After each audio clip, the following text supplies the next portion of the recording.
Dad beamed at Thanksgiving, his voice carrying across the table with that particular pride he reserved for my sister. Jessica's fiancé runs operations at Memorial Hospital. Real authority. Brad manages a $40 million budget. Mom nodded enthusiastically, passing the mashed potatoes. Such a stable career. Benefits, retirement plan, the whole package. She glanced at me, her smile dimming. Rachel, when will you get a stable job? You can't do residencies forever. I cut my turkey carefully, keeping my eyes on my plate. I'm happy with my work. Work? Dad scoffed. You're 34 years old, still doing 80-hour weeks for resident pay. Your sister's getting married to a hospital executive. Don't you want stability? Jessica reached across the table and squeezed Brad's hand. He was nice enough, polished, confident, the kind of guy who wore expensive watches and talked about operational efficiency at dinner parties. He'd been with Memorial for 6 months, hired from a consulting firm to streamline hospital operations. Brad's already making changes, Jessica said. He's implementing new protocols, cutting unnecessary spending. The CEO loves him. Brad smiled modestly. Just doing my job. Healthcare administration is all about finding efficiencies without compromising patient care. That's exactly the kind of strategic thinking Rachel needs to learn, Dad said, pointing his fork at me. Instead of just doing medical stuff, you need to think bigger picture. I took a sip of water. I'll keep that in mind. I'm serious, Rachel. You're smart enough. Why not go into administration? Brad could probably help you get your foot in the door. Right, Brad? Brad shifted uncomfortably. Well, administration requires a different skill set. Business acumen, financial management. Rachel has a medical degree, Mom interrupted. Surely that counts for something. Of course, Brad said quickly. I just meant that clinical work and administrative work are different paths. Brad's being modest, Jessica said. He's already identified $3 million in potential savings in the surgical department. Some doctors are resistant, but Brad says that's typical. They don't understand the business side. I met Brad's eyes across the table. Which surgical department?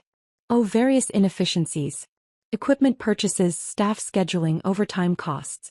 The previous administrator just rubber-stamped everything the surgeons wanted. He smiled. That's changing now. I see. You should come tour Memorial sometime, Jessica offered. Brad can show you around. Maybe it would inspire you to think beyond just being a resident.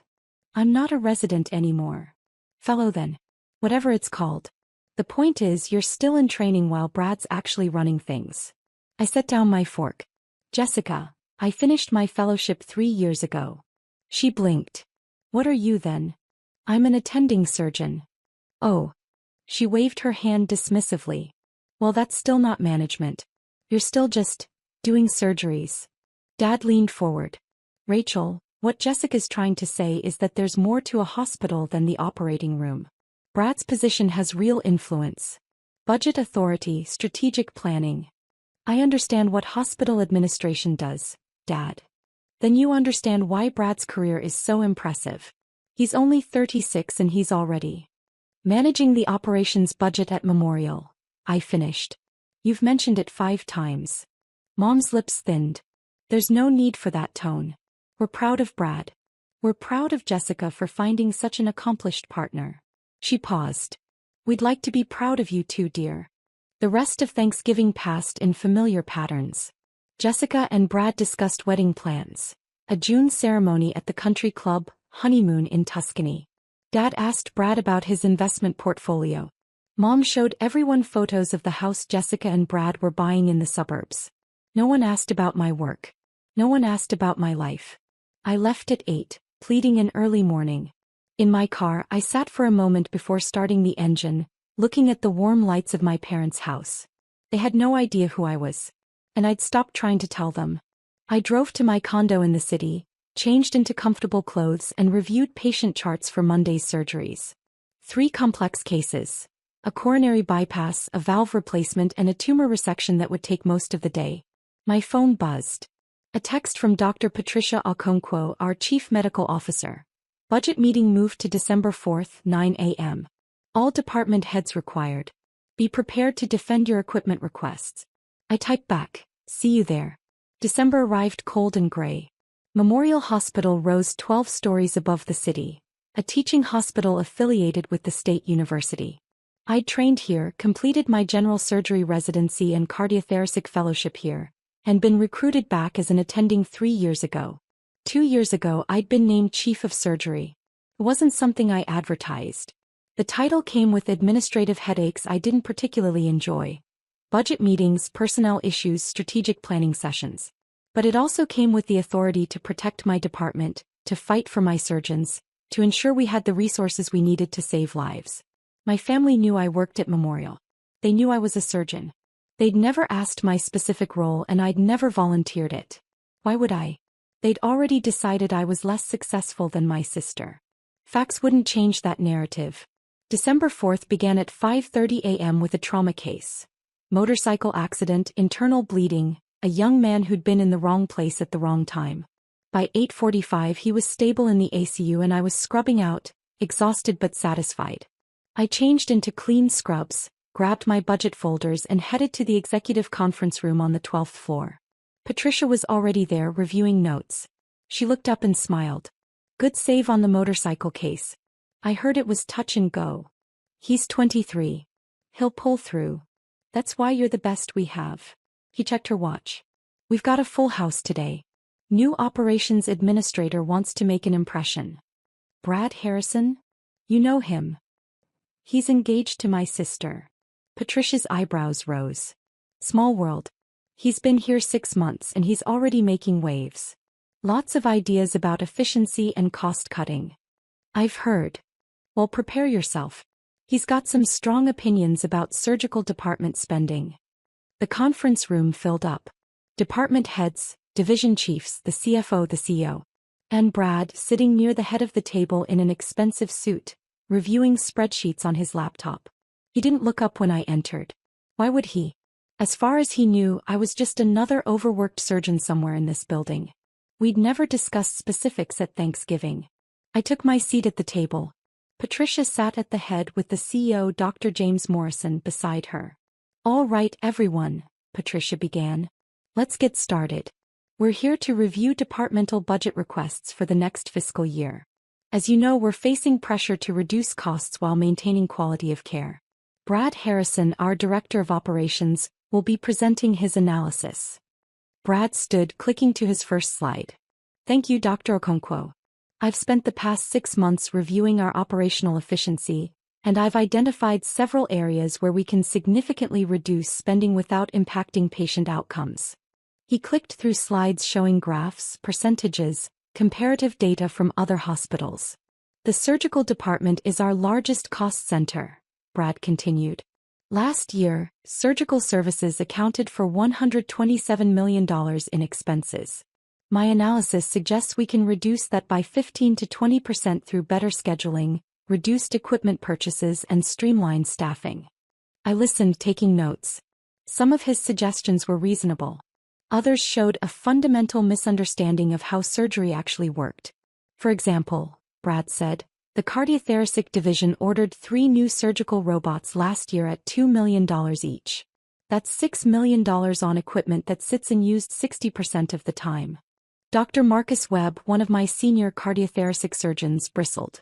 "Those robots are essential for minimally invasive procedures, which represent only 40% of your surgical volume," Brad interrupted smoothly.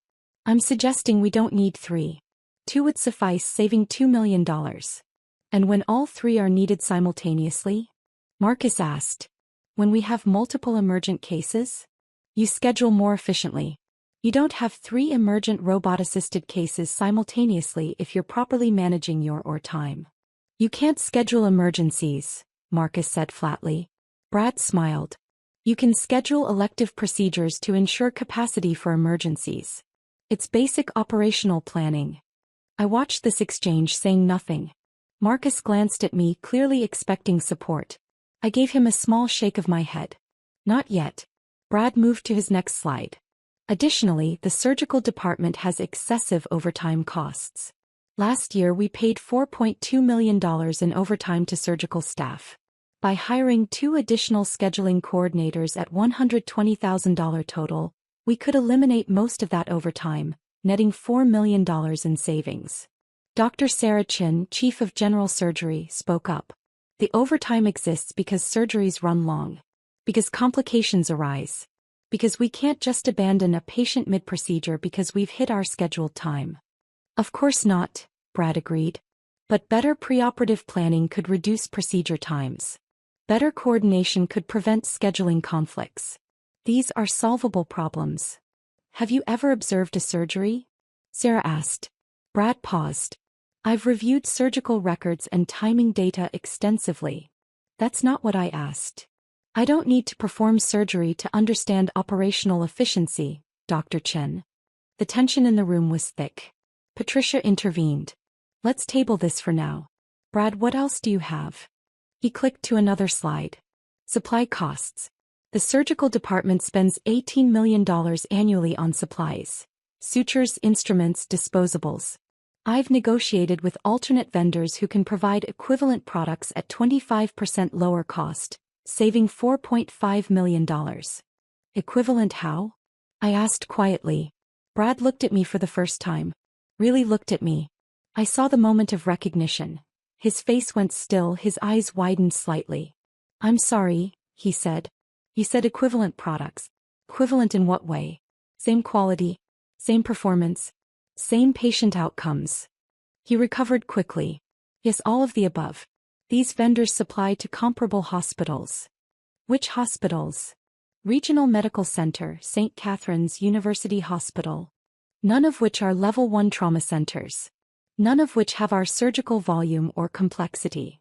Kept my voice even. Cheaper supplies are fine for routine procedures. They're inadequate for the complex cases that come through our doors. Brad's jaw tightened. With respect, Dr. Rachel Chin. I watched him process this. Like Sarah Chin, but that was a different person. He didn't make the connection yet. With respect, Dr. Chin, I've done extensive research. These products meet all FDA requirements. So do a lot of products I wouldn't use on my patients. Meeting minimum requirements isn't the same as meeting our standards. Patricia stepped in again. Rachel raises a good point. Brad, can you provide data on patient outcomes at hospitals using these vendors? I can compile that, yes. Please do.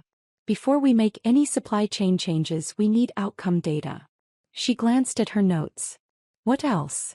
Brad moved through several more proposals. Reducing or staff, consolidating surgical specialties, cutting the budget for continuing medical education. With each suggestion, I saw my surgeons getting more agitated. Marcus looked like he wanted to throw something. Sarah was taking furious notes. The other department heads were equally frustrated. Finally, Brad reached his last slide. In summary, I'm recommending $23 million in cuts to the surgical department budget. This represents an 18% reduction while maintaining current surgical volumes and outcomes. Based on what evidence? I asked. Brad turned to me, and I could see irritation flickering beneath his professional composure. Based on 6 months of detailed analysis, Dr. Chin.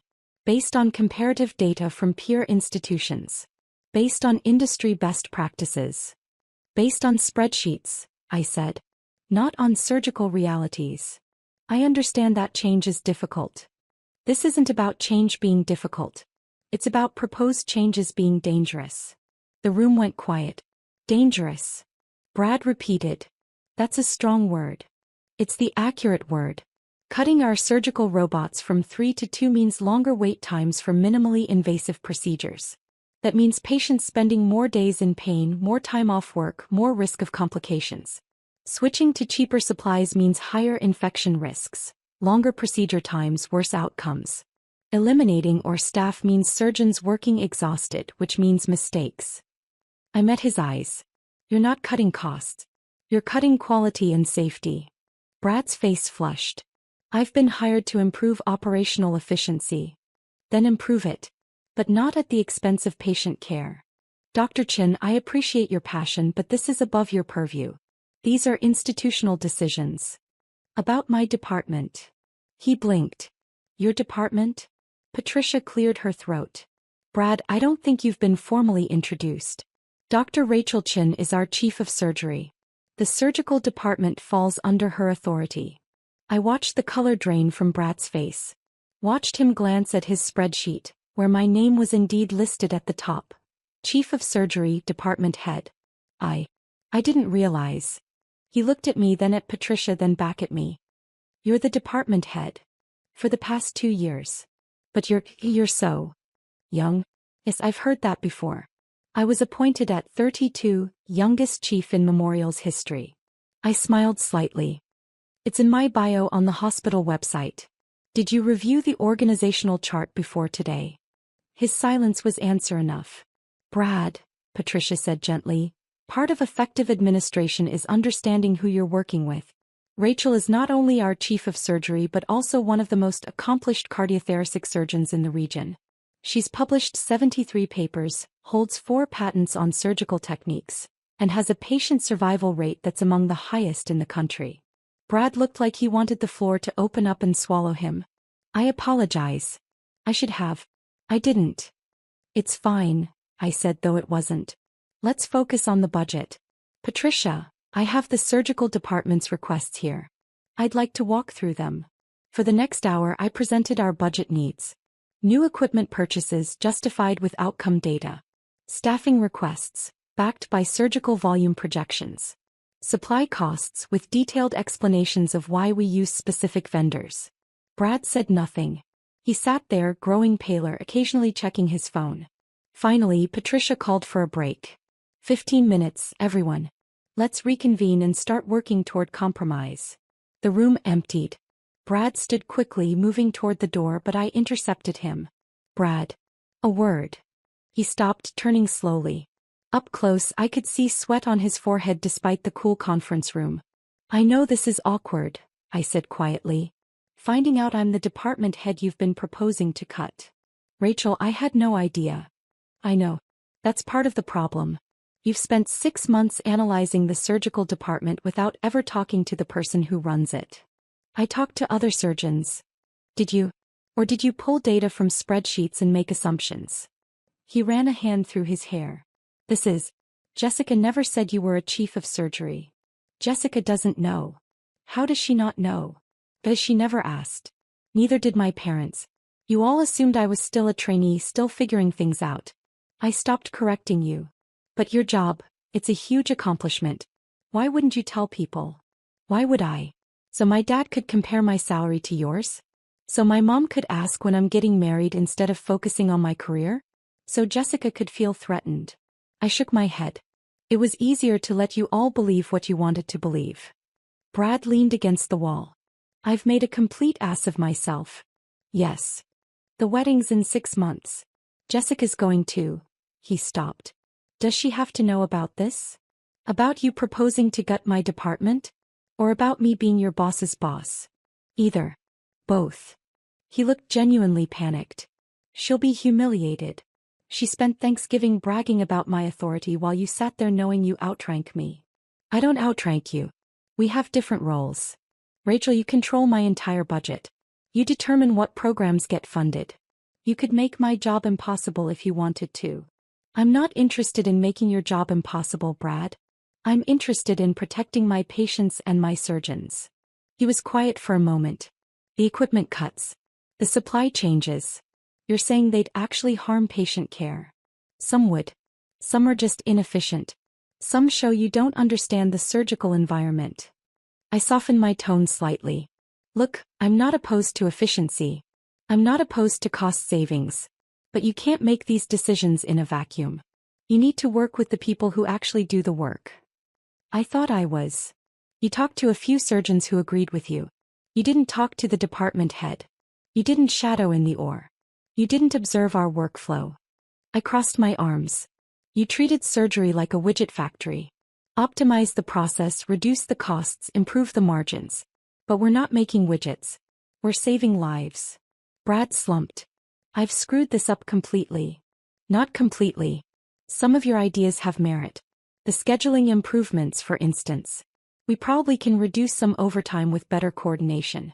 And I'm willing to look at your vendor proposals if you can provide actual outcome data. Really? I'm not unreasonable, Brad. I just need you to work with me, not around me. He nodded slowly. Does this change? I mean, are you going to ruin your career? Get you fired? Tell Jessica? I shook my head. I'm going to do my job, which is protecting my department and my patients. What happens with you and Jessica is your business. But you have that power. Having power and using it are different things. The door opened. Patricia stuck her head in. You two ready to continue? Yes, I said. We're ready. The afternoon session was more productive. Brad proposed, I countered, we negotiated. He agreed to maintain all 3 surgical robots. I agreed to explore his vendor proposals with the caveat that any changes would require a 6-month trial period with strict outcome monitoring. He withdrew the most aggressive staffing cuts. I agreed to implement better scheduling to reduce overtime costs. By 5 p.m., we'd reached a compromise. A 7% budget reduction instead of 18%, achieved mostly through efficiency improvements rather than cuts to equipment or staff. I can work with this, I told Patricia. Brad looked exhausted and relieved. Thank you, Dr. Chin. As we packed up, the CEO, Dr. Morrison, approached me. Nice work in there, Rachel. Brad's talented but overzealous. He needed someone to push back. Just protecting my territory, James. You do it well. That's why we promoted you. He glanced at Brad, who was gathering his materials. Is it true he's marrying your sister? Apparently. James chuckled. That's going to make for interesting family dinners. You have no idea. I left the hospital at 6, exhausted from the long day. My phone showed 3 missed calls from Jessica and 2 from my mother. I ignored them and drove home. But Jessica was persistent. At 8 p.m. she called again and I answered. Rachel, thank God. I've been trying to reach you all day. I was working. What's up? Brad called me after work. He sounded really upset. She paused. He said you're the chief of surgery at Memorial. I am. Silence. Then, since when? 2 years. 2 years? Rachel, why didn't you tell us? You never asked. Don't give me that. This is a huge deal. You run the whole surgical department. Yes. How many people report to you? Directly? 12 division chiefs. Indirectly? About 300 surgeons, residents, fellows, and support staff. I heard her inhale sharply. 300 people. And you just never mentioned this. Jessica, at Thanksgiving you introduced me as someone who's still in training. When I corrected you, you said I was just doing surgeries. Why would I waste my breath explaining my actual job? Because we're family. Are we? Or am I just the disappointing younger sister who makes you look good by comparison? That's not fair. Isn't it? Dad spent an hour at Thanksgiving bragging about Brad's $40 million budget. My departmental budget is $127 million, and nobody asked me a single question about my work. We didn't know. You didn't want to know. You'd already decided I was less successful than you. Facts would have complicated that story. Jessica was quiet for a long moment. Brad says you control his budget. I control the surgical department budget. His operational budget is separate, but yes, I have input on resource allocation. He's terrified you're going to sabotage his career because of me. Why would I do that? Because we've all been. She struggled for words. Rachel, I'm sorry. We've been terrible to you. Yes. Brad told me what he proposed. The cuts, the equipment reductions. He said you shut him down in front of everyone. I protected my department. That's my job. He feels humiliated. He should have done his homework. If he'd bothered to learn who ran the department he was proposing to cut, he wouldn't have embarrassed himself. You could have told him at Thanksgiving. Why? So he could treat me differently? So you could brag about having a chief of surgery in the family instead of a failure. I laughed bitterly. Jessica, I'm not a trophy. I'm not here to make you look good. I never said you were. You introduced me as between jobs to Brad's colleagues. You suggested I get a real job in administration. You've spent my entire adult life treating my career like it's less important than yours. I didn't know. You didn't ask. Silence. Then quietly, you're right. I didn't ask. None of yous did. She paused. Mom and Dad don't know yet. About your position. I assumed Brad would tell you and you'd tell them. He told me not to. He's afraid. God, Rachel, he's afraid if Dad finds out he'll be humiliated too. That the whole family will realize they've been dismissing you while you're actually more successful than any of us. I'm not more successful. I just have a different job. Don't do that. Don't minimize it. Brad looked you up. Johns Hopkins undergrad, Harvard Medical School, surgical residency at Mass General, fellowship here. You've won awards. You've published in every major surgical journal. Her voice cracked. You're kind of famous in medical circles apparently. I'm good at my job. You're exceptional at your job.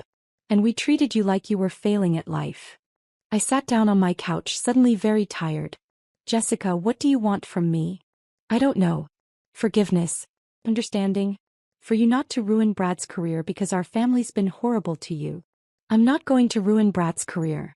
I'm going to make him better at his job by forcing him to actually understand surgical operations before making proposals. That's good for him and good for my department. He's scared of you now. Good. Maybe he'll do his research next time. Rachel.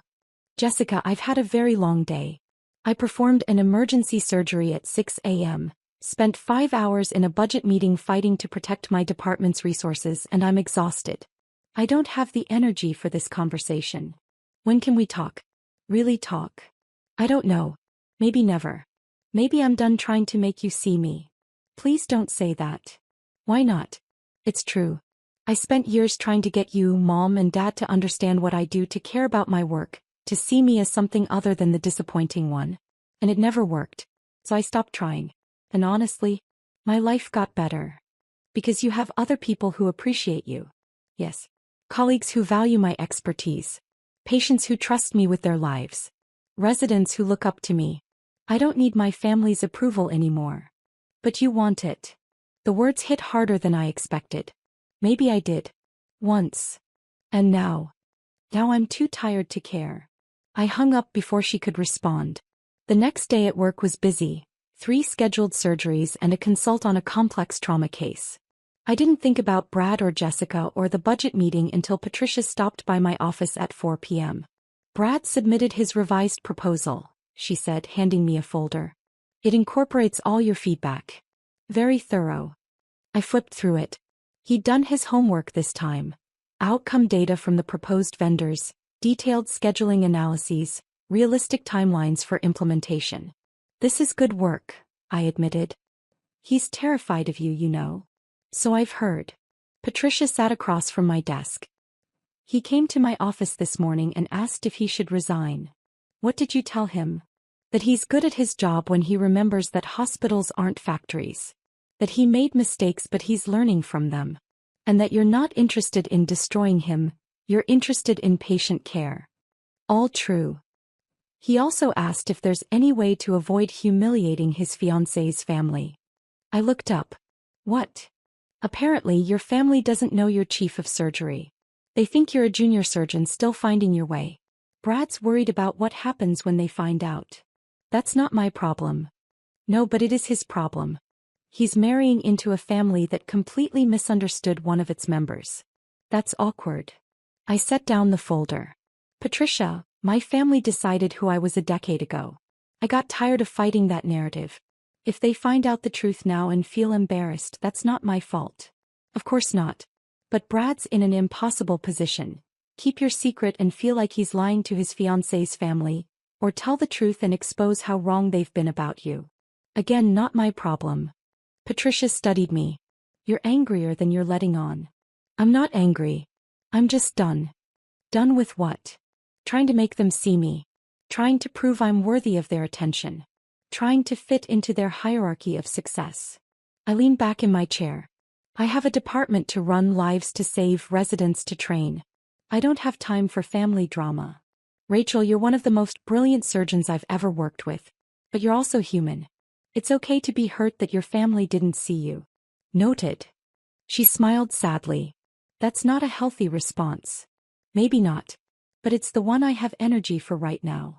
After she left, I tried to focus on work, but my mind kept drifting. To Thanksgiving dinner, to my parents' dismissive comments, to Jessica's introduction of me as the failure of the family, to the look on Brad's face when he realized who I was. My phone rang. My mother. I almost didn't answer. But some habits die hard. Hi, Mom. Rachel, Jessica told me the most ridiculous thing. She says you're in charge of the entire surgical department at Memorial Hospital. Not ridiculous. True. But you never said anything. You never asked. Don't be difficult. When did this happen? I was appointed chief 2 years ago. 2 years. Rachel, why on earth wouldn't you tell us? Because at Christmas that year I mentioned I'd been promoted, and Dad interrupted to talk about Jessica's raise. I stopped trying after that. That's not. We would have listened if you'd been clear about how important it was. Mom, I was named the youngest chief of surgery in a major teaching hospital's history. How much clearer could I be? Silence. Your father is very upset. Why? Because he spent Thanksgiving bragging about Brad's management position while his daughter runs a larger department. That's not fair. Isn't it? Brad manages operations. I manage 300 people and a $127 million budget. But Brad's the one with real authority, apparently. We didn't know. You could have known. You could have asked. But you decided I was the disappointment and you never questioned that assumption. We never said you were a disappointment. You said I needed stability. That I should learn from Brad about strategic thinking. That I was still in training while Jessica's fiancé was actually running things. My voice was calm, clinical, like I was presenting a case study. You said all of that 3 weeks ago, Mom. Thanksgiving. While I sat at your table knowing that I outrank Brad in every meaningful way. Rachel. I'm not angry, Mom. I'm just tired of being invisible. You're not invisible. Then tell me one thing about my work. One specific thing. Not you're a surgeon, or you work at a hospital. One actual detail about what I do. Silence. That's what I thought. This isn't fair. You're putting me on the spot. I'm asking you to know your daughter. That shouldn't require putting you on the spot. I heard my father's voice in the background. Mom muffled the phone, then came back. Your father wants to talk to you. I don't want to talk to Dad right now. Rachel, please. I hung up. For a moment I sat there staring at my phone. Then I turned it off completely and went back to work. The next week was a blur of surgeries and meetings. Brad avoided me, communicating only through emails that were meticulously professional. Jessica texted twice asking to meet for coffee. I didn't respond. On December 11th, Patricia called me into her office. We need to talk about the gala. Memorial Hospital's annual fundraising gala was a major event. 500 guests, major donors, community leaders, board members. As chief of surgery, I was expected to attend and schmooze with potential donors. What about it? I asked. It's this Saturday. You're presenting the Surgical Excellence Award to Dr. Marcus Webb. I know. Your family RSVP'd. 4 tickets, your parents, Jessica and Brad. I closed my eyes. Of course they did. I'm assuming they don't know you're presenting? They don't know I attend these events, period. Rachel, this is going to be very public. You'll be on stage. Your bio will be in the program. There's no hiding who you are. I'm not trying to hide. I just haven't advertised. Well, you're about to advertise in front of 500 people, including your entire family. She paused. Are you prepared for that? I'm prepared to present an award to a deserving colleague. What my family does with that information is their problem. Saturday arrived cold and clear. The gala was held in the hospital's grand ballroom, a space usually reserved for board meetings but transformed for the occasion with round tables, elegant centerpieces, and a stage with professional lighting.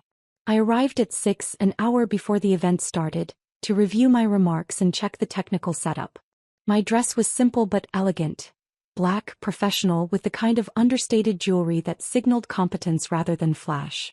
Patricia found me backstage. You look terrified. I hate public speaking. You speak at medical conferences all the time. That's different. Medical conferences are about science. This is about performing. You'll be fine. Just introduce Marcus, read his achievements, hand over the award. 5 minutes, tops. My family's out there. I know. They still don't know I'm presenting. Jessica texted yesterday asking if I'd be at the gala. I didn't respond. Patricia squeezed my shoulder. For what it's worth, I think they're about to be very proud. And very embarrassed. The ballroom filled up. I watched from backstage as guests found their tables, as waiters circulated with champagne, as the hospital CEO worked the room like the fundraising professional he was. Table 14. That's where my family sat. I could see them through the gap in the curtain. Mom in a cocktail dress, Dad in his best suit, Jessica radiant in silver, Brad looking uncomfortable in black tie. They had no idea I was 30 feet away, heart pounding, preparing to walk onto that stage. The program began. Dinner was served. The CEO gave his opening remarks, thanking donors and highlighting the hospital's achievements. Then Patricia took the stage. Every year, Memorial Hospital recognizes excellence in surgical care. This year's recipient has performed over 800 successful cardiac surgeries, published groundbreaking research in minimally invasive techniques, and trained 2 generations of residents. Please join me in welcoming our Chief of Surgery, Dr. Rachel Chin, to present this year's Surgical Excellence Award. I walked onto the stage. The spotlight was bright. The applause was loud. And at table 14 I watched my family's faces transform. Dad's mouth fell open. Mom's hand went to her chest. Jessica looked like she'd been struck. Brad just closed his eyes, probably praying for the ground to swallow him. I stepped to the podium, adjusted the microphone and began. Good evening. I'm Dr. Rachel Chin, Chief of Surgery here at Memorial Hospital. It's my privilege tonight to recognize a colleague who embodies everything we strive for in surgical excellence: technical skill, compassionate care, and dedication to teaching the next generation.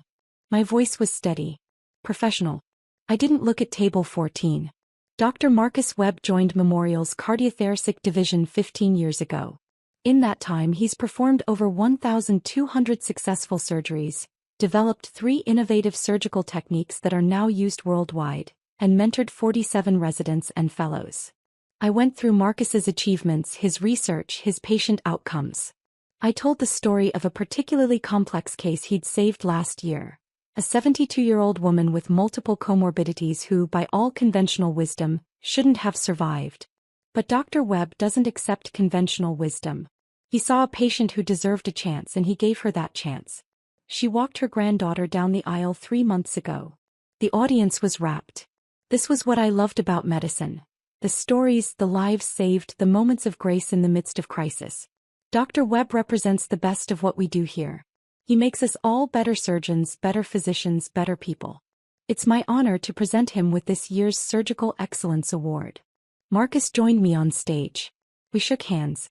I handed him the Crystal Award. He gave a short speech thanking his team, his family, the hospital. And then I walked off stage, my part done. Backstage I leaned against the wall, adrenaline flooding my system. Patricia appeared. That was perfect. I think I'm going to throw up. You're not going to throw up. You're going to go out there, thank donors, and represent this department with the same excellence you just showed on stage. Pie family. We'll have to deal with reality. Come on. She steered me back into the ballroom. Immediately, donors surrounded me, wanting to discuss surgical programs, ask about research, share stories of family members I'd treated. I fell into the familiar rhythm of fundraising. Smile, listen, thank them for their support, explain the impact of their donations. This was part of the job and I was good at it. But I was acutely aware of table 14. Of my family sitting there, frozen as they watched me work the room. Finally, inevitably, I ended up at their table. Mom, Dad, Jessica, Brad. My mother stood up and hugged me fiercely. Rachel, we had no idea. I know. Dad was shaking his head. Chief of Surgery. You're the Chief of Surgery. For 2 years now. Jessica looked shell-shocked. You were on stage. Everyone knows you. That donor you were just talking to, he called you one of the best surgeons in the country. Dr. Morrison is generous with his praise. Brad stood awkwardly. Dr. Chin, Brad, you're off the clock. Rachel, is fine. I should have. At the budget meeting I should have. You should have done your research. You did eventually. We're fine. An older woman approached our table. Dr. Chin, I wanted to thank you again for taking care of my husband. The triple bypass you performed last month, he's doing wonderfully. I'm so glad, Mrs. Patterson. He was a model patient. You saved his life. I can never thank you enough. She squeezed my hand and moved on. My mother was crying. Rachel, all these people, they all know you. I work here, Mom. These are donors, colleagues, patients' families. But you're important. Really important. I'm a surgeon. I do my job. Dad finally found his voice. The program says you have 73 publications. Is that true? 75 now. 2 more came out this month. And you're only 34. Yes. Jessica's voice was small. Why didn't you tell us? I looked at my sister, really looked at her. She wasn't angry or defensive. She looked lost. Would you have heard me if I'd tried? I don't know, she said honestly. Probably not. Then there's your answer. The gala wound down. My family stayed at their table watching me navigate the room, clearly seeing me in an entirely new light. As the event ended, Jessica approached me. Can we talk? Somewhere private. I led her to a quiet hallway outside the ballroom. For a moment we just stood there. I've been a terrible sister, she said finally. Yes.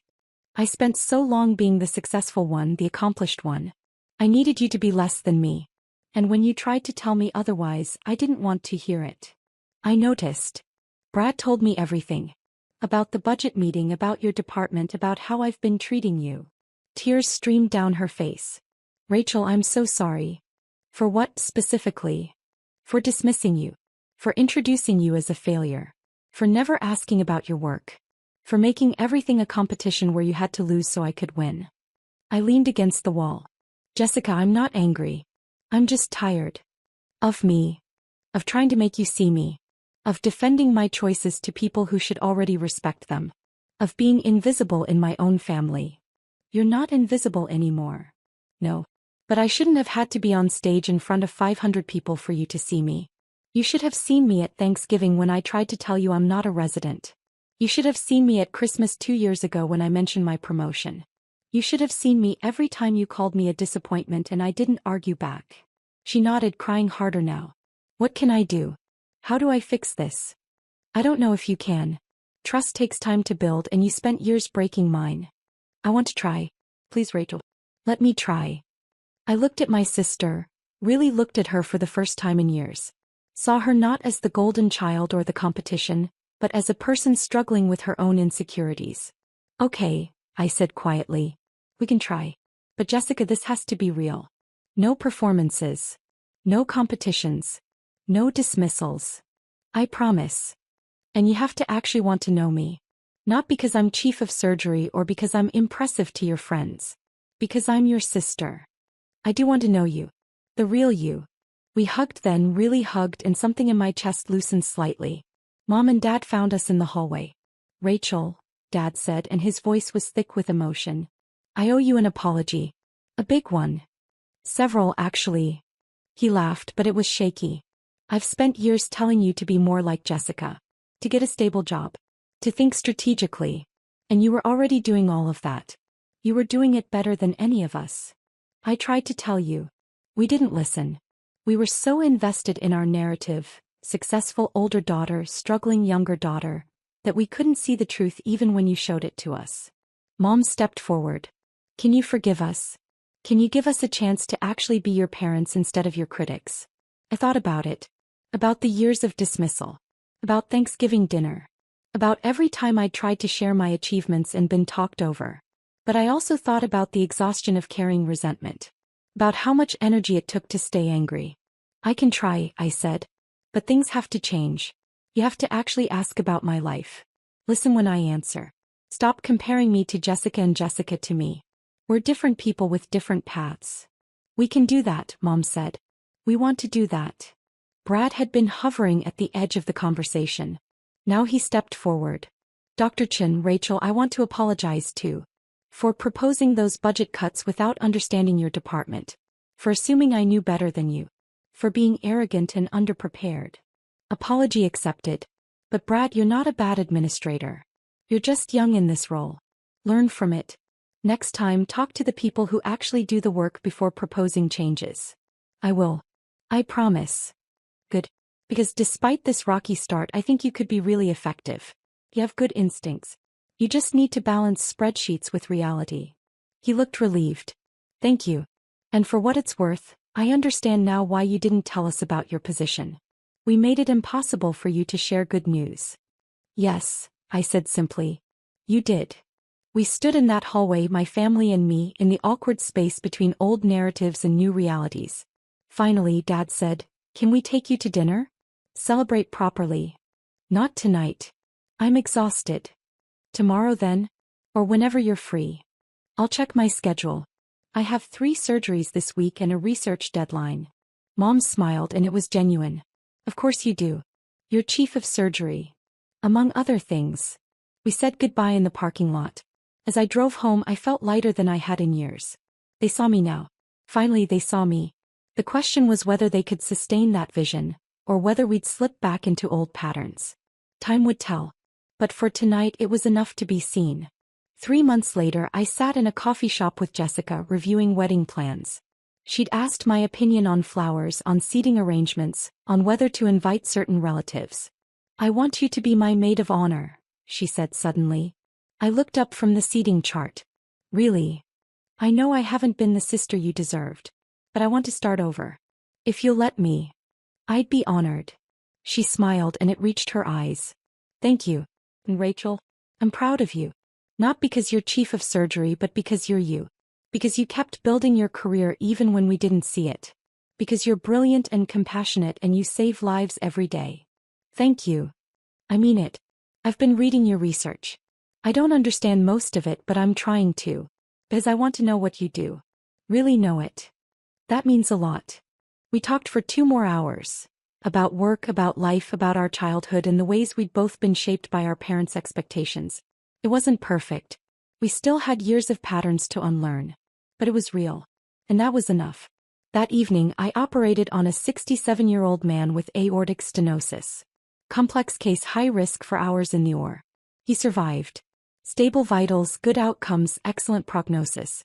As I scrubbed out, I thought about all the parts of my life. The surgeries, the research, the leadership, the family slowly learning to see me. None of it was simple. None of it was easy. But all of it was mine. And that was enough.